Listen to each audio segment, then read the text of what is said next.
Nasa mabuting kalagayan na po ang batang nahulog mula sa 15 talampakang escalator ng isang shopping mall sa Pampanga. Matapos ang pagsusuri, malanggalos lang sa mukha at kamay ang tinamo ng bata. Narito ang report ni Ian Cruz. Sa video na ibinigay sa GMA News, makikita ang tensyon matapos mahulog umano mula sa escalator ang isang 4 na taong bata sa Nepo Mall sa Angeles City, Pampanga. Agad dinala ang bata sa ospital ng Angeles o ONA. Matapos ang ilang pagsuri at x-ray, pinauwi rin ang bata.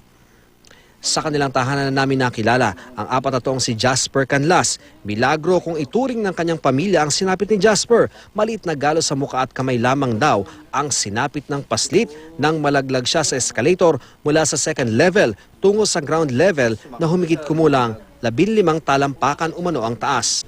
Yung nga po, parang may nagsalo sa kanya.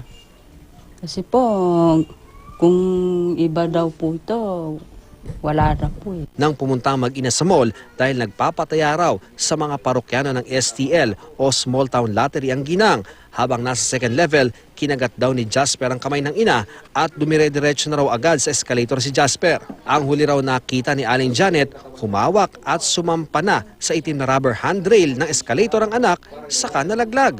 Labis daw ang kanyang pag-aalala nang makita ang nakadapang anak sa sahig ng mall. Puti na puti yung labi niya. Ano naisip mo? Yung nanginginig po ako noon. Namamaga ang kanang kamay ng paslit. Masakit din daw ang kanang bahagi ng katawan ng bata, kaya pina-x-ray na ang kanyang katawan. Sinagot na ng mall ang unang mga x-ray ng bata. Dagdag na tulong ang hiling nila. Alam ko po, kasalanan ko po.